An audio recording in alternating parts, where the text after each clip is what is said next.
Hallelujah, hallelujah, hallelujah, hallelujah, hallelujah, hallelujah. యేసునికి స్తోత్రం స్తోత్రం. నా స్తుతి పాత్రుడా నా యేసయ్యా, నా స్తుతి పాత్రుడా నా యేసయ్యా, నా ఆరాధనకు నీవే యోగ్యుడవయ్యా, నా ఆరాధనకు నీవే యోగ్యుడవయ్యా, నా స్తుతి పాత్రుడా నా యేసయ్యా, నా స్తుతి పాత్రుడా నా యేసయ్యా. నీ వాక్యమే నా పరవశము, నీ వాక్యమే నా ఆత్మకు ఆహారము, నీ వాక్యమే నా పరవశము, నీ వాక్యమే నా ఆత్మకు ఆహారము, నీ వాక్యమే నా పాదములకు దీపము, నీ వాక్యమే నా పాదములకు దీపము, నీ వాక్యమే నా పాదములకు దీపము. నా స్తుతి పాత్రుడా నా యేసయ్యా, నామాన్ని కనపరుస్తూ స్తోత్రాలు ఆరాధించుదాం. నా ఆరాధనకు నీవే యోగ్యుడవయ్యా, నా ఆరాధనకు నీవే యోగ్యుడవయ్యా, నా స్తుతి పాత్రుడా నా యేసయ్యా, నా స్తుతి పాత్రుడా నా యేసయ్యా. నీ కృపయే నా ఆశ్రయము, నీ కృపయే నా ఆత్మకు అభిషేకము, నీ కృపయే నా ఆశ్రయము, నీ కృపయే నా ఆత్మకు అభిషేకము, నీ కృపయే నా జీవనాధారము,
హల్లెలూయా హల్లెలూయా. యేసు నీకే స్తోత్రం స్తోత్రం స్తోత్రం. మా పరమ తండ్రి నీకు స్తోత్రాలు చెల్లిస్తున్నాం నాయనా. ఇవి నీ కాలస్థముల ప్రభువా, నీ సముఖముల మేమందరము కూడి ప్రభువా, నీ నామాన్ని కనపరుస్తుండగా ప్రభువా, ఈ యొక్క ప్రత్యక్షతలోనికి ప్రభువా, ఈ యొక్క ఆత్మతో మమ్మల్ని కూడా బలపరచి ప్రభువా, మాకున్న సమస్తమైన బలహీనతల నుంచి యేసు నామములో మాకు విడుదల నేర్పించండి ప్రభువా. నీకు స్తోత్రాలు. ఈ యొక్క శక్తితో నింపండి ప్రభువా, ఈ యొక్క బలముతో నింపండి నాయనా. ఆయన ఎన్నికలైన మామూలని ప్రభువా, ఈ యొక్క కాలస్థములు ప్రభువా, నీ సన్నిధానములో కూడి నామాన్ని కనపరచగలిగే మాకు నీకు స్తోత్రాలు. హల్లెలూయా హల్లెలూయా హల్లెలూయా. దేవునికి స్తోత్రం. హల్లెలూయా. అందరూ మీ బైబిల్ నాతో పాటు తెరవండి. ఈరోజు మన వాక్యాంశమై సామెతల గ్రంథము 15వ అధ్యాయం 31వ వచనాన్ని చదువుకుందాం. జీవార్థమైన ఉపదేశమును అంగీకరించు వానికి జ్ఞానుల సహవాసము లభించును. చాలండి. చదవబడినటువంటి లేఖనంలో నుండి దేవుడు మనతో మాట్లాడును గాక. ఆమేన్. ఈ యొక్క దినాన మన వాక్యాంశం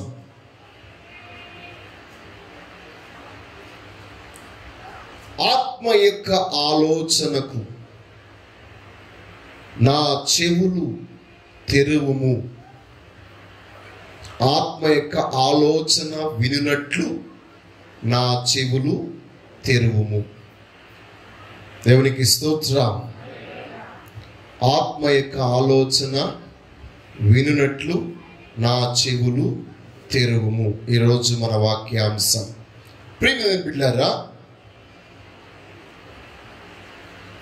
ఈ ప్రస్తుత కాలమందు ఉన్నటువంటి పరిస్థితులను బట్టి మానవుని యొక్క ఆలోచన, మానవుని యొక్క సలహాలు, మానవుని యొక్క సూచనలు చాలా మట్టుకు కష్టాలనే తీసుకొస్తూ ఉన్నాయి. ఏ రంగంలోనైనప్పటికీ, ఏ యొక్క ఆలోచన సభలోనైనప్పటికీ వారు ఊహకు మించి, వారి ఆలోచనకు మించి ఈ లోకంలో సంగతులు జరుగుతూ ఉన్నాయి. వారు ఒక అంచనా వేస్తున్నారు, అంచనాలు మించిపోతూ ఉన్నాయి. ఎందుకంటే నరుని హృదయంలో అనేకమైన ఆలోచనలు పుట్టును, కానీ యెహోవా తీర్మానమే స్థిరమగును అని దేని వాక్యం తెలియజేస్తుంది. ఈ భయంకరమైన దుర్దినాల్లో ఉన్నటువంటి మనం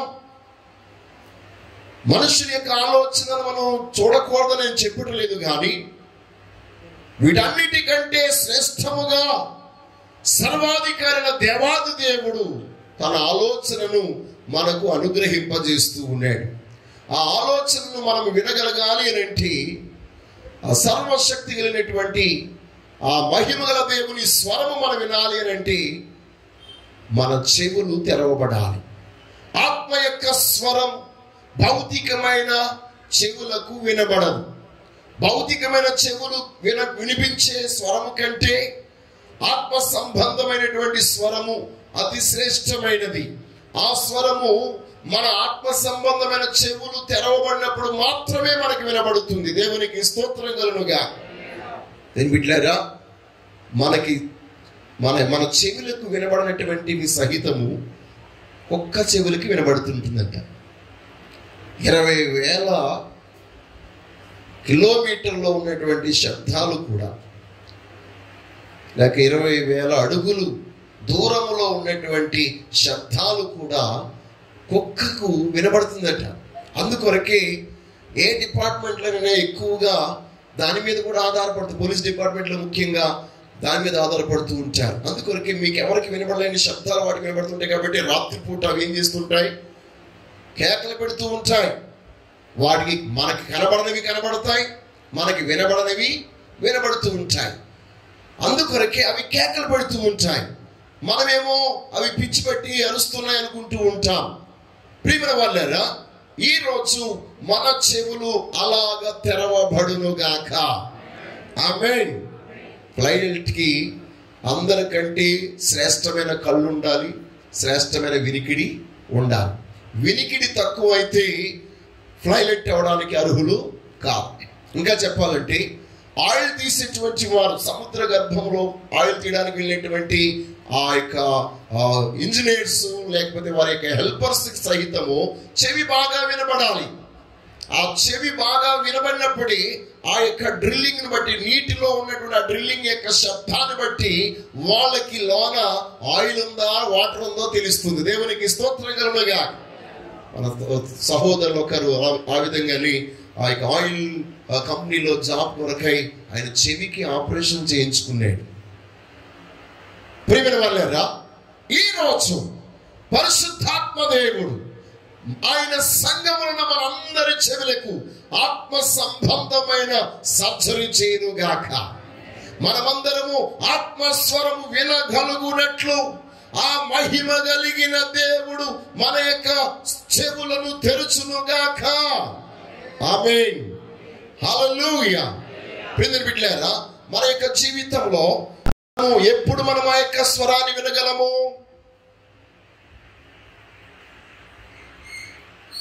సర్వశక్తి గల దేవునితో అనుదినము నిత్యము మనము సహవాసము చేసినప్పుడు, ఈ లోకములో ఉన్నటువంటి మనం పరలోకములో జరిగే సంభవాలను, ఆ శబ్దాలను మనం ఇక్కడ నుండి వినగలగాలంటే, ఆ సర్వాధికారి దేవుని యొక్క స్వరము మనం వినగలగాలంటే మన ఆత్మ సంబంధమైన చెవి తెరవబడాలి. పరిశుద్ధ గ్రంథంలో మనం చూసినప్పుడు ప్రేమ బిడ్డలారా, లేఖనము ఈ విధంగా తెలియజేస్తుంది. యెషయా ప్రవచనం మొట్టమొదటిగా మనం చూసినట్లయితే యెషయా ప్రవచనం 50వ అధ్యాయం 4-5 వచనము. అలసిన వారిని మాటల చేత ఓరటించు జ్ఞానము నాకు కలుగునట్లు శిష్యునికి తగిన నోరు యెహోవా నాకు దయచేసి ఉన్నాడు.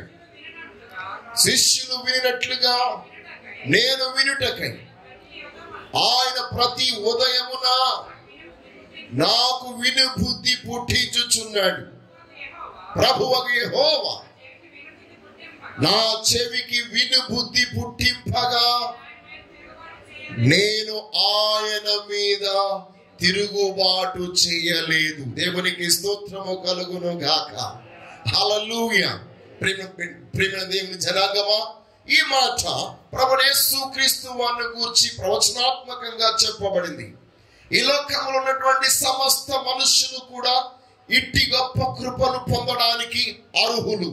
మన యొక్క జీవితంలో విని బుద్ధి మనకి పుట్టకుండా, మన చెవులు తెరవబడకుండా, శిష్యునికి తగిన చెవి మనకి లేకుండా మనం ఎట్టి పరిస్థితుల్లో కూడా దేవుని యొక్క ఉపదేశాన్ని పొందలేము. అంటాడు, అలసిన వారిని ఊరడించు జ్ఞానము నాకు కలుగునట్లు శిష్యునికి తగిన నోరు ఆయన నాకు ఇచ్చాడు. ఆయన ఉపదేశం విన్నట్టు ఆయన నా చెవులను తెరచి ఉన్నాడు. ప్రియమైన వాళ్ళారా, ప్రతి ఒక్కరము కూడా ఈ రోజు సర్వశక్తి గల దేవుని ద్వారా మన చెవులు తెరవబడినట్లు మనం ప్రార్థన చేద్దాం. దేవునికి స్తోత్రం కలుగునుగా. ఈ రోజే మీ అందరికీ దేవుడు శిష్యునికి తగిన చెవి అనుగ్రహించునుగాక. ఎప్పుడైతే ఆ చెవి మీకు అనుగ్రహించబడుతుందో, గొప్ప ఉపదేశం, మానవుని ఊహకు ఆలోచనకు అందని ఉపదేశం మీ చెవులకు వినబడుతుంది కనుక ఎంత అలసిపోయిన వారినైనా, ఎంత కష్టములో ఉన్న వారినైనా, ఎంత దుఃఖములో ఉన్న వారినైనా మీ మాటల చేత మీరు ఆదరించగలరటండి. ఆమేన్. ఇతరులకు మీరు ఆదరణ కలిగించే మాటలు, ఓదార్పు కలిగించే మాటలు, నెమ్మది కలిగించే మాటలు మీరు అందించగలగాలి అంటే మీ ఆత్మ సంబంధమైన చెవి తెరవబడాలి. అప్పుడే మీ నోరు కూడా తెరవబడుతుంది. దేవునికి స్తోత్రము కలుగునుగా. హల్లెలూయా. ప్రియమైన వాళ్ళారా, కాబట్టి ఈ రోజు సర్వశక్తి కలిగినటువంటి దేవుడు మన చెవులను తెరుచునుగాక. ఆమేన్. రెండవదిగా మనం చూసినట్లయితే దేవుని యొక్క ఉపదేశమును మనము పొందాలంటే, దేవుని యొక్క హృదయంలో ఏమున్నదో, ఆయన ఉద్దేశాలు ఏంటో మనం తెలుసుకోవాలంటే మనం ప్రార్థించవలసిన వారమై ఉన్నాం. దేవునికి స్తోత్రం. ప్రార్థన దేవుని యొక్క ఉద్దేశములను బయలుపరుస్తుంది. దేవుని యొక్క ఉపదేశాన్ని, దేవుని యొక్క ఆలోచనను మనకు అనుగ్రహింపజేయుచున్నది. చూడండి, ఇర్మియా గ్రంథం 29వ అధ్యాయం 11-12 వచనములు. నేను మిమ్మల్ని గూర్చి ఉద్దేశించిన సంగతులను నేను ఎరుగుదును. రాబోవు కాలమందు మీకు నిరీక్షణ కలుగునట్లుగా అవి సమాధానకరమైన ఉద్దేశములే గాని హానికరమైనవి కావు. ఇదే యెహోవా వాక్కు. మీరు నాకు మొరపెట్టుదురేమి, మీరు నాకు ప్రార్థన చేయొచ్చు వత్తురేని, నేను మీ మనవి ఆలకింతును. దేవునికి స్తోత్రము కలుగును గాక. హల్లెలూయా. మళ్ళా అంటారు, మీరు నన్ను వెదికిన ఎడల పూర్ణ మనస్సుతో నన్ను గూర్చి విచారణ చేయుని ఎడల మీరు నన్ను కనుగొందురు అన్నాడు. అంతేకాదు, నన్ను నేను మీకు కనపరుచుకొందును.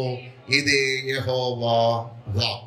ప్రియమైన వాళ్ళారా, ఇక్కడ అంటాడు, మీరు ప్రార్థన చేయుచు వత్తిరేమి, మొరపెట్టుచు వత్తిరేమి. ఆ యొక్క సమయంలో నేను మీ మొర, మీ మనవులను ఆలకించి, నేను ఏ సంగతులైతే, ఏ ఉద్దేశములైతే, ఏ ఆలోచనలైతే మీ ఎడల నేను కలిగి ఉన్నానో వాటన్నిటిని నేను మీకు బయలుపరుస్తాను. మీరు నన్ను వెతుకుదురేమి, మీరు నన్ను కనుగొంటారు. మీరు నన్ను కనుగొన్నప్పుడు నిశ్చయముగా నా స్వరము మీకు వినబడుతుంది అని దేవుడు తెలియజేస్తున్నాడు. ప్రియమైన వాళ్ళారా, కాబట్టి ఎవరైతే ప్రార్థన చేయుచున్నారో వారందరూ కూడా దేవుని యొక్క ఆలోచనను, మీ ఆలోచనలు, మీ ఉద్దేశాలు, మీరు అనుకున్న సంగతులన్నీ మీకు కీడు కలిగించేవి, కానీ మేలు కలిగించే సంగతులను, మేలు కలిగించే ఉపదేశాన్ని, మేలు కలిగించే ఆలోచనను ఆ సర్వశక్తి గల దేవుడే మనకు అనుగ్రహింపజేస్తూ ఉంటాడు. దేవునికి స్తోత్రం. హల్లెలూయా. కాబట్టి మనము రెండవదిగా ప్రార్థించబద్ధులమై ఉన్నాం. మొదట దేవుడే మన చెవులను తెరవాలి, శిష్యునికి తగిన చెవి మనకి ఇవ్వాలి. రెండవదిగా ప్రార్థించినప్పుడు దేవుని యొక్క హృదయ ఆలోచనలు మనకి బయలుపరచబడతాయి. మూడవదిగా మనం చూసినట్లయితే, మనము పరిశుద్ధాత్మ మీద ఆనుకున్నప్పుడు ఆ పరిశుద్ధాత్మ దేవుడే మనకు ఆయన యొక్క ఆలోచనను, ఆయన యొక్క ఉపదేశమును మనకు అనుగ్రహింపజేస్తూ ఉంటాడు. ఎవరైతే పరిశుద్ధాత్మ దేవుని మీద ఆనుకుంటారో వారి చెవులు తెరవబడి ఉంటాయి గనుక దేవుని యొక్క ఉపదేశమును, దేవుని యొక్క బోధను, దేవుని యొక్క సంగతులను లేక నియమాలను, మార్గాలను వారు వినగలుగుతారు, గ్రహించగలుగుతారు. దేవునికి స్తోత్రం. హల్లెలూయా. పరిశుద్ధ గ్రంథములు మనం చూద్దాం. యోహాను సువార్త 16వ అధ్యాయం 13వ వచనం. అనగా సత్య స్వరూపి అయిన ఆత్మ వచ్చినప్పుడు మిమ్మలను సర్వ సత్యములోనికి నడిపించును. ఆయన తనంతట తానే ఏమీ బోధింపక దేనిని వినునో, వేటిని వినునో వాటిని బోధించి సంభవింపబోవు సంగతులను మీకు తెలియజేయును. మరలా ఇదే మాటను అనుసరించి యెషయా ప్రవచన గ్రంథము 30వ అధ్యాయం 21వ వచనము చూడండి. మీరు కుడి తట్టి అయినను ఎడమ తట్టి అయినను తిరిగినను ఇదే త్రోవ, దీనిలో నడువుడి అని మీ వెనక నుండి ఒక శబ్దము మీ చెవులకు వినబడును. దేవునికి స్తోత్రము కలుగునుగా. ఈ యొక్క లేఖన భాగంలో మనం చూస్తున్నట్లయితే, మనకు మార్గము తెలియక కుడికి వెళ్ళాలో ఎడమకి వెళ్ళాలో ఎటువైపు వెళ్ళాలో, ఏ నిర్ణయం తీసుకోవాలో, ఏ ఆలోచన చేయాలో తెలియని పరిస్థితుల్లో, సందిగ్ధతలో, అనుమానంలో మనం ఉన్నప్పుడు సర్వశక్తి కలిగినటువంటి దేవుని ఆత్మ మన వెనుక ఉండి మన చెవులకు వినబడినట్లు, ఇదే మార్గము, ఈ త్రోవ గుండా వెళ్ళండి, మీకు క్షేమము కలుగునని పరిశుద్ధాత్మ దేవుడు మనకు తెలియజేస్తాడు. దేవునికి స్తోత్రము కలుగును గాక. ఈ రోజు ఎటు వెళ్ళాలో నీకు ఆలోచన పోలుపోవటం లేదేమో. నీ బిడ్డల విషయమై, నీ యొక్క వ్యాపార విషయమై, నీ ఉద్యోగ విషయమై, ప్రస్తుతం ఉన్నటువంటి వాతావరణము నిన్ను భయపెడుతున్న పరిస్థితిని బట్టి నీవు ఏం చేయాలో, ఎలాగ వెళ్ళాలో, ఏం చేస్తే ఏ కీడు వస్తుందని భయపడుతూ ఉన్నావేమో. ఇలాంటి భయంకరమైన వాతావరణంలో నీకు సరి అయిన ఆలోచన, ఈ వాతావరణానికి తగినటువంటి ఆలోచన, ఉపదేశం సర్వశక్తి గల దేవుని యొక్క ఉన్నది. ఆ గొప్ప దేవుడు మీకు తన మీ వెన్నంటి ఉండి మీ చెవులకు వినబడినట్లు ఆయన మీతో మాట్లాడుతాడు. దేవునికి స్తోత్రం కలుగును గాక. హల్లెలూయా. ఈ రోజు మనము ఆత్మ సంబంధమైన స్వరము విందుము గాక. ఏం చేయాలో పాలుపోని ఈ స్థితిలో మనం ఉన్నప్పుడు, ఎందుకు బిడ్డలేరా, ఈ వారంలో ఒక సంఘటన జరిగింది. ఒక ప్రాంతానికి నేను వెళ్ళవలసి ఉన్నది, కానీ ఆ ప్రాంతంలో వారు నన్ను రావద్దు అని చెప్పారు. కానీ దేవుడు వారిని దర్శించి, మీరు ఎవరిని రావద్దన్నారో తెలుసా అని వారికి తెలియజేసి మరలా నన్ను వారు పిలిచినట్లుగా దేవుడు చేశాడు. దేవునికి స్తోత్ర.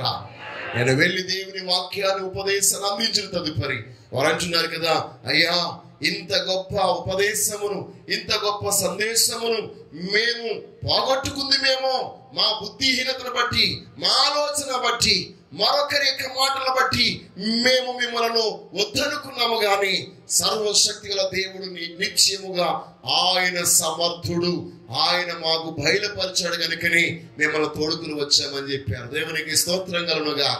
హల్లెలూయా. ప్రియమైన వాళ్ళారా, దేవుని ఆత్మ ఇప్పుడు కూడా మాట్లాడుతూ ఉన్నాడు. ఆయన మాట మనం వినగలిగినట్లయితే ఏ విధమైన కష్టము, నష్టము, కృంగుబాటు, లేకపోతే ఏ విధమైనటువంటి మరి ఆ కోల్పోవడం మన జీవితంలో జరగదు. చాలా మంది కొన్ని మార్గాలు ఎంచుకుని వారు వెళ్ళి ఆ మార్గం గుండా వెళ్ళి కష్టాలకు, నష్టాలకు గురైపోతున్నారు. దేవుని వాక్యం చెప్తుంది, కొందరు మాకు మంచి మార్గం అని వెళ్ళినటువంటి ఆ మార్గంలో మరణం ఉంది కాబట్టి ఆ మార్గం గుండా వెళ్ళొద్దు అని జ్ఞానైన సొలొమోను తెలియజేస్తూ ఉన్నాడు. మన దృష్టికి అది మంచిది అవ్వచ్చు, కానీ దేవుని దృష్టికి అది మంచిదో కాదో మనం ఈరోజు తెలుసుకోగలగాలంటే ఆత్మ సంబంధమైన మన చెవులు తెరవబడాల. దేవునికి స్తోత్రం. హల్లెలూయా. ఏదొక్కసారి మీ యొక్క అందమైన చేతులు ఎత్తి గట్టిగా దేవునికి స్తోత్రం చెప్తా. హల్లెలూయా, హల్లెలూయా. నాలుగవదిగా మనం చూసినట్లయితే, ఇంకా చెప్పాలంటే మూడవ దాంట్లో ఇంకొక వచనం ఉంది. లూకాసు వార్త 12వ అధ్యాయం 11, 12 వచనాలు మనం చూసినప్పుడు అక్కడ కూడా చెప్తున్నాడు, మీరు మిమ్మలను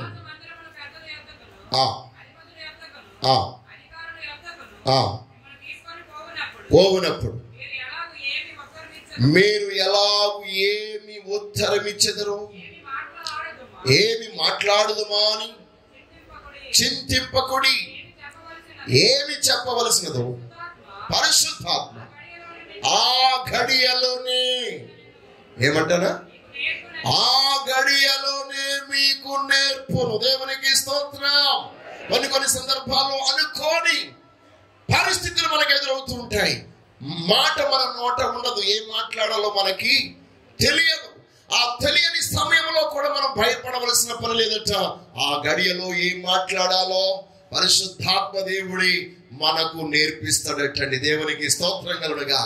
అందుకొరకు మన చెవులు ఏం చేయబడాలి, తెరవబడినవై ఉండాలి. నాలుగవదిగా మనం చూసినట్లయితే దేని బిడ్డలారా, మనం దేవుని వాక్యమును ధ్యానించినప్పుడు మన చెవులు తెరవబడతాయి. దేవునికి స్తోత్రం. హల్లెలూయా. కీర్తనలు 119వ సంకీర్తన 24వ శరణం. నీ శాసనములు నాకు సంతోషకరము, అవి నాకు ఆలోచన కర్తలై ఉన్నవి. దేవునికి స్తోత్రం. దేవుని యొక్క శాసనాలను మనము ధ్యానించినప్పుడు మన చెవులు తెరవబడి అవే మనకు ఆలోచన కర్తలుగా ఉన్నాయి. దేవుని వాక్యమే మనకు ఆలోచన కర్త. అందుకొరకే కీర్తనకారుడు మొదటి సంకీర్తన మొదటి 2-3 శరణాల్లో మనం చూస్తున్నట్లయితే, దుష్టుల ఆలోచన చొప్పున నడువక, పాపుల మార్గమున నిలువక, అపహాస్యకులు కూర్చుండు చోట కూర్చుండక, యెహోవా ధర్మశాస్త్రమునందు ఆనందించుచు దివారాత్రములు దాన్ని ధ్యానించువాడు ధన్యుడు. ఎందుకు ధన్యుడు? అతడు చేయనదంతయు సఫలమవుతుంది, అతనికి ఆశీర్వాదము కలుగుతుంది. కారణమేమనగా దేవుని ఆలోచన కలిగిన వాడై ఉన్నాడు గనుక. దుష్టుల ఆలోచన చొప్పున కాకుండా దేవుని వాక్యము బోధించే ఆలోచనలో ఉన్నాడు గనుక మన జీవితంలో మనం ఏమి చేసినా సఫలీకృతం అవ్వాలంటే, ఉన్నతమైన దేవుని దీవెన మనము పొందగలగాలంటే దేవుని వాక్యమునే దివారాత్రములో ధ్యానించే వారమై ఉండాలి. ఈ రోజు దేవుని వాక్యము ధ్యానించుచు ఉండగా మీ చెవులు తెరవబడును గాక. ఆమేన్. హల్లెలూయా. ప్రియమైన బిడ్డలారా, మీలో ఎంతమందికి దేవుని స్వరం వినాలనుంది? చాలా తక్కువ మందికి కదా. నేను ఒరిస్సా నుంచి వస్తున్నప్పుడు ఒక సహోదరుని మాతో కూడా తీసుకొచ్చాను. ఆ సహోదరుడు చెప్తున్నాడు, తెల్లవారుజామున 3 గంటలకి లే లే అని స్వరం వినబడిందంట. మనవాడు లేవట్లేదు, ఎందుకంటే మత్తులో ఉన్నాడు కదా. అప్పుడు గట్టిగా లేవగలవా అనే స్వరం వినబడిందంట. ప్రభు ఎప్పుడు మనల్ని ప్రేమతోటి పిలుస్తాడు. వినలేనప్పుడు ఏం చేస్తాడు? గద్దిస్తాడు. లే అనే స్వరం వినబడిందంట. లెమ్మనగానే దిక్కు లేచాడంట. వెంటనే మీరు నీ సిస్టర్ ఫోన్ చేయి అని ఆత్మ ప్రేరణ కలుగుతుంది. ఆత్మస్వరం ఇచ్చున్నాడు. వెంటనే తన సిస్టర్కి ఏంటి ఫోన్ చేయమన్నారని చెప్పేసి ఫోన్ చేశాడు. ఈ టైంలో ఫోన్ చేయడం ఏంటి అనుకుంటూనే ఫోన్ చేశాడట. ఫోన్ చేసినప్పటికీ ఆమె గోదావరి బ్రిడ్జి మీద ఎక్కి దూకడానికి సిద్ధంగా ఉంది. ఈ మధ్య జరిగిన సంఘటన, పోయిన వారంలో జరిగిన సంఘటన నేను చెప్తున్నా. దేవునికి స్తోత్రం. ఈ సహోదరుడు ప్రార్థన చేస్తూ ఉంటాడు, కానీ ఈ మధ్యకాలంలో కొంచెం ప్రార్థన మానేశాడు. కానీ పరిశుద్ధాత్మ దేవుడు మనల్ని వదులుతాడా? ఆ దేవాది దేవుని యొక్క ఆత్మ తనను ప్రేరేపించి ఆ సభలో ఫోన్ చేయగానే ఆమె దూకేయడానికి సిద్ధంగా ఉంటే ఈయనకి తెలియకుండానే, ఆమె ఎక్కడుందో ఈయనకి తెలియదు, ఆమె ఏం చేస్తుంది ఈయన తెలియదు. ఎందుకంటే ఈయన ఉన్నది ఎక్కడ? ఒరిస్సాలో. ఆమె ఎక్కడ? వెస్ట్ గోదావరి లేక ఈస్ట్ వెస్ట్ గోదావరి మధ్యలో ఉన్నటువంటి గోదావరి మీద, ఆ గోదావరి బ్రిడ్జి మీద దూకి చచ్చిపోతామని చెప్పేసి అనుకునే సమయంలో ఈయన అన్నాడంట, నువ్వు వెంటనే కిందకు దిగు అని అన్నాడండి. ఎందుకన్నాడు ఈయనకి తెలియదు.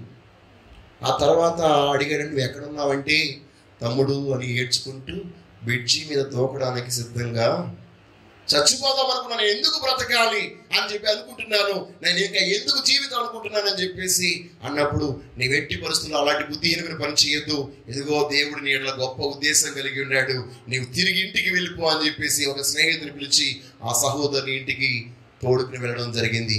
దేవుడు ఎంత నమ్మదగిన వాడు. దేవునికి స్తోత్రం. హల్లెలూయా. ఈ రోజు కూడా దేవుడు మనతో ఆ విధంగా మాట్లాడేవాడై ఉన్నాడు. ఇప్పుడు కూడా దేవుడు మనతో ఆ విధంగానే దర్శించువాడిగా ఉన్నాడు. దేవునికి స్తోత్రం కలుగును గాక. ఎక్కడో మనం ఉండొచ్చు, కానీ ఎక్కడో జరిగే సంగతులను మనకు తెలియజేసి మనను గద్దించి మనకి నష్టం కలగకుండా చేయగలిగిన సమర్థుడైన దేవుడైన దేవునికి స్తోత్రం కలుగును గాక. హల్లెలూయా. కాబట్టి దేవుని వాక్యమును మనము ధ్యానించినప్పుడు దేవుడు మన చెవులను తెరచి మనకి కావలసిన ఆలోచనను అనుగ్రహింపజేస్తాడు. 5వదిగా మనం చూసినట్లయితే బిడ్డలారా, మనము బోధకుల మాట వినినప్పుడు మనకు కావలసిన ఆలోచన అనుగ్రహించబడుతుంది. యెషయా ప్రవచన గ్రంథం 42వ అధ్యాయం 21వ వచనం. యెహోవా తన నీతిని బట్టి సంతోషము గలవాడు, ఉపదేశ క్రమము ఒకటి కనపరచి గొప్ప చేసే. అయినను ఈ జనము అపహరింపబడి దోపుడు సొమ్మాయను ఎవరును తప్పించుకొనకుండా వారందరూ గుహలలో చిక్కబడి ఉన్నారు. వారు బందీ గృహములలో దాచబడి ఉన్నారు. దోపుడు పాలైరి, విడిపించు వాడెవడనూ లేడు. అపహరింపబడి తిరిగి రప్పించుమని చెప్పగలవాడెవడనూ లేడు. మీలో ఎవడు దానికి సెవియొగ్గును? రాబో కాలమునకై ఎవడు ఆలకించి వినును? దేవునికి స్తోత్రము కలుగును గాక. హల్లెలూయా, హల్లెలూయా.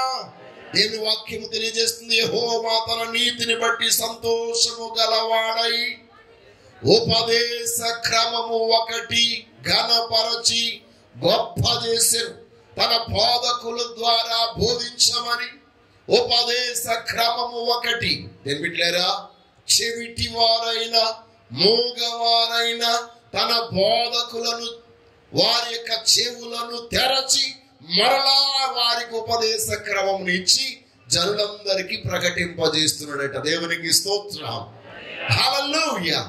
ఈ రోజు మా చెవులలో వినబడిన ఈ ఉపదేశాన్ని మీకు బోధిస్తూ ఉంటుండగా ఈ ఉపదేశ క్రమము ఎవరైతే వింటారో, దేవుని వాక్యం తెలియజేస్తుంది, మనం వినే ఉపదేశము ఇప్పటి కాలానికి మాత్రమే కాదు, రాబో కాలమునకై జరగబోయే సంగతులు తెలుసుకోవడం కొరకు, ఏమి జరుగుతుందో ఏమి జరగనైనదో అవన్నీ మనం ముందుగానే గ్రహించినట్లు దేవుడు మనకు ఉపదేశ క్రమమును ఏర్పాటు చేశాడు. దేవునికి స్తోత్రం. మీరున్న శరలో నుండి, బందీ గృహములో నుండి, కష్టములో నుండి, కన్నీటిలో నుండి, మీకున్న వేదనన్నిటిలో నుండి విడిపించగలిగిన శక్తివంతమైన ఉపదేశము తమ బోధకుల నోట ఆయన ఉంచి ఉన్నాడు. దేవునికి స్తోత్రము కలుగును గాక. అందువరకు యేసు ప్రభువారు మొట్టమొదటిగా అరణ్యములో నుండి నజరేతునకు వచ్చినప్పుడు ఆయన ఆ గ్రామములో ఉన్న సమాజ మందిరంలోకి వెళ్ళి యెషయా ప్రవచనములో నుండి ఒక లేఖనమును తీసి, ప్రభు ఆత్మ నా మీద ఉండెను, దీనులకు సువార్త ప్రకటించుటకై ఆయన నన్ను అభిషేకించెను, చెరలో ఉన్న వారికి విడుదల, గుడ్డి వారికి చూపును కలుగుటకును, నలిగిన వారిని విడిపించుటకును, ప్రభు హిత వత్సరమును ప్రకటించుటకును ఆయన నన్ను పంపి ఉన్నాడు. ఇక్కడ మనం గమనించినట్లయితే ప్రభు వారు అదే చెప్పారు. ఎవరైతే దేవుడు అనుగ్రహించిన ఉపదేశమును వారు చెవి యొగ్గి వింటారో వారి జీవితంలో ఎంతటి బంధకములో ఉన్నవారైనా విడుదల పొందుతారు. దేవునికి స్తోత్రం కలుగును గాక. రాత్రి ఒక తల్లి గారు చాలా స్వస్థతలు హాస్పిటల్లో ఉన్నారు. ఒక హాస్పిటల్ నుంచి మరొక హాస్పిటల్ కూడా డాక్టర్లు రిఫర్ చేసేసారు, ఇంకా వెళ్ళిపోవాలి, చాలా ప్రమాదంగా ఉంది అని. ఆ టైంలో నాకు వారు ఫోన్ చేశారు. నేను వెళ్ళి ఫోన్లోనే హాస్పిటల్ ఉన్నటువంటి యొక్క తల్లిగారి కొరకు ప్రార్థన చేశాను. దేవుడు వెంటనే విడుదలిచ్చాడు. ఎంత అద్భుతం అంటే, కేర్ హాస్పిటల్కి వెళ్ళవలసినటువంటి వారిని మరలా నార్మల్ కండిషన్ తీసుకుని వచ్చి, అంటే కళ్ళు మూతపడిపోయి మాట్లాడలేకుండా ఉన్నటువంటి ఆమె కళ్ళు తెరిచి భాషలతో మాట్లాడి మరలా క్షేమంగా ఇంటికి తీసుకుని వచ్చారు. దేవునికి స్తోత్రం కలుగునుగా. హల్లెలూయా. దేవుడు ఇప్పుడు తన కార్యాన్ని జరిగిస్తూ ఉన్నాడు. ఉపదేశ క్రమాన్ని మనం వింటే ఎంతటి బంధకములు ఉన్న వారికైనా విడుదల అనుగ్రహించబడుతుంది. బంధించబడినటువంటి దుష్టుడి చేత బంధించబడి, సమస్యల చేత బంధించబడి, కష్టముల చేత బంధించబడిన వారందరికీ దేవుని యొక్క ఉపదేశం విడుదల కలిగిస్తుంది. అందుకొరకే బోధకుల మాట మనం ఏం చేయాలి? వినాలి. దేవునికి స్తోత్రం, హల్లెలూయా. ఆరవదిగా మనం చూసినట్లయితే దీని బిడ్డలారా, మనము ఈ లోక సంబంధమైన వ్యర్థ ఆలోచనకు చెవి యొక్కకుండా ఉండాలని దేవుడు గద్దిస్తున్నాడు. ఈ లోక సంబంధమైన వ్యర్థ ఆలోచనకు చెవి యొక్కకుడి అంటున్నాడు ఆయన. చూడండి యెషయా ప్రవచన గ్రంథం 30వ అధ్యాయం 1-2 వచనాలు ఆయన హెచ్చరిక. యెహోవా వాక్కు ఇదే, లోబడనల్లని పిల్లలకు శ్రమ, పాపమునకు పాపము కూర్చుకున్నట్లుగా వారు నన్ను అడుగక ఆలోచన చేయుదురు. నా ఆత్మ నియమింపని సంధి చేసుకొందురు. వారు నా నోటి మాట విచారణ చేయక ఎలాగటండి? ఫరో బలము చేత తమ్మును తాము బలపరుచుకున్నటకు, ఐగుప్తీలను శరణజొచ్చుటకు ఐగుప్తునకు ప్రయాణమవుదురు. దేవునికి స్తోత్ర. మళ్ళా యెషయా గ్రంథంలో 47వ అధ్యాయం 13వ వచనం, నీ విస్తారమైన యోచనల వలన నీవు అలసి ఉన్నావు. జ్యోతిష్కుల నక్షత్ర సూచనలు నీ మీదకు వచ్చినవి రాకుండా వాటిని తప్పించి రక్షించుదురేమో ఆలోచించు. దేవునికి స్తోత్రం కలుగునుగా. నేను బిడ్డారా, ఈ లోకంలో ఉన్నటువంటి వారందరూ మనకి కొన్ని యోచనలు ఆలోచనలు చెప్పొచ్చు. జ్యోతిష్కులు ఇంకా విభిన్న రకాలైనటువంటి వారు ఎన్నో ఆలోచనలు చెప్పొచ్చు. కానీ సర్వశక్తి దేవుడు అంటాడు కదా, వారందరినీ ఆలోచన చెప్పారు కదా, వాళ్ళందరూ నిన్ను తప్పించడానికి శక్తిమంతులో కాదో తెలుసుకో అని అంటున్నాడు. అంటే మనకు ఆలోచన ఇచ్చేవారు మనల్ని తప్పించగలిగే వారిగా ఉండాలి. అలా తప్పించినప్పుడు ఆలోచన వ్యర్థమైపోతుంది. ఈరోజు సర్వశక్తి దేవుడు అంటున్నాడు, నా ఆత్మ నియమించిన ఆలోచనను వారు విచారించక మనుషుల యొక్క లోకం యొక్క ఆలోచనకు సెవియొగ్గుచూ ఉన్నారు. అలాగ సెవియొగ్గి వారు జీవితంలో చాలా కోల్పోతున్నారని దేవుడు చెప్తున్నాడు. కాబట్టి దేవుని బిడ్డలారా, ఈ రోజు మనమందరము కూడా సర్వశక్తి గల దేవుని మాటకు లోబడదాం. మనుషుల వ్యర్థమైన ఆలోచనకు మనము సెవియొగ్గక చాలా ముఖ్యమైన కార్యక్రమాల్లో అంత భక్తిపరులమైన మనం, విశ్వాసపరులమైన మనం మనుషుల యొక్క ఆలోచనలకు వెళ్ళిపోతూ ఉంటాం. దైవజనుడు చెప్పిన మాట గాని, దేవుని వాక్యము చెప్పిన మాట గాని, దేవుడే చెప్పిన మాట గాని మనం చెవిని పెట్టక నిర్లక్ష్య ధోరణితో మనం ప్రవర్తిస్తూ ఉంటాం. ఈ రోజు దేవుని వాక్యం చెప్తుంది, ఆ కాలమందు ఆ ప్రస్తుత కాలంలో ఉన్నటువంటి ఆ జనాంగం అంతట్లోనూ మహాబలమైన భయంకరమైనటువంటి శక్తివంతమైన మంచి ఆలోచన కలిగినటువంటి వారు ఎవరైనా ఉన్నారంటే ఐగుప్తీలే. కానీ దేవుడు అంటున్నాడు, అలాంటి ఐగుప్తుల యొక్క ఫరో యొక్క ఆలోచనకే మీరు వెళ్ళొద్దు అని అంటున్నాడు. ఎందుకని? వారి ఆలోచన గొప్ప శక్తి చాలా గొప్పది. ఎందుకంటే వారు కట్టినటువంటి పిరమిడ్స్ ఇవన్నీ చూస్తే ఇప్పటికీ కూడా చరిత్రలు అవి నిలిచి ఉన్నాయి కదా. వారి గొప్ప ఆలోచన గల వారే. కానీ ఆ ఆలోచనలు ఏమీ కూడా మనకు అక్కరకు రావు. సర్వశక్తి గల దేవుడే మన జీవితంలో ప్రతి పరిస్థితి నుంచి తప్పించగలడు. ఒక ఆలోచన నీ జీవితానికి ఎందుకు అవసరం అంటే, నీ కష్టము నుండి, నీ దుఃఖము నుండి, నీ బాధ నుండి, నీ పరిస్థితి నుంచి నిన్ను విడిపించడానికి ఆలోచన అవసరం. ఆలోచన ఇచ్చేవాడు దేవుడే. కాబట్టి మనుషుల ఆలోచన వ్యర్థమని చెప్పి దేవుడు హెచ్చరిస్తూ ఉన్నాడు. 7వదిగా మనం చూసినట్లయితే, మనము దేవుని యొక్క ఆలోచనను ఎల్లప్పుడూ కలిగి ఉన్నవారమై ఉన్నాం. దేవునికి స్తోత్రం. చూడండి, కీర్తన 33వ సంకీర్తన 11వ శరణం. యెహోవా ఆలోచన సదాకాలము నిలుచును, ఆయన సంకల్పము తరతరములకును ఉండును. దేవునికి స్తోత్రము కలుగును గాక. దేని బిడ్డలారా, ఈ వాక్య భాగంలో మనం చూసినట్లయితే యెహోవా ఆలోచన సదాకాలము నిలుచును, ఆయన సంకల్పములు తరతరములు నిలుచును. అందుకని జ్ఞానైన సొలొమోను సామెత గ్రంథం 3వ అధ్యాయంలో 5వ వచనంలో అంటాడు, నీ స్వబుద్ధిని ఆధారము చేసుకొనక నీ పూర్ణ హృదయముతో యెహోవా యందు నమ్మిక ఉంచుము, నీ ప్రవర్తన అంతటి మీదను ఆయన అధికారమునకు ఒప్పుకొనుము, అప్పుడు ఆయన నీ త్రోవలను సరళము చేయును. దేవునికి స్తోత్రం కలుగును గాక. కాబట్టి ప్రియమైన బిడ్డలారా, ఈ యొక్క దినాన మనమందరము ఎలాంటి ఆలోచనకు సేవయొగ్గుతూ ఉన్నాం? ఈ రోజు సదాకాలం నిలిచే దేవుని యొక్క ఆలోచనకు మీరు సేవయొగ్గి మీ జీవితంలో ఆయన సంకల్పమును, ఆయన ఉద్దేశములను మీ బ్రతుకులు అనుభవించగలగాలి అంటే ఆ గొప్ప దేవుడు ఈ రోజు మీ ఆత్మీయ చెవిని తెరుచును గాక. ఆమేన్. ఆత్మ యొక్క ఆలోచనలు వినునట్లు మీ యొక్క చెవులను దేవుడు తెరచి ఆయనకు ఉన్నత ఉపదేశమును మీ హృదయములో గ్రహించగలుగునట్లు మీ హృదయాలను కూడా తెరచును గాక. అట్టి కృప దేవుడు మీకు అనుగ్రహించును గాక. ఆమేన్.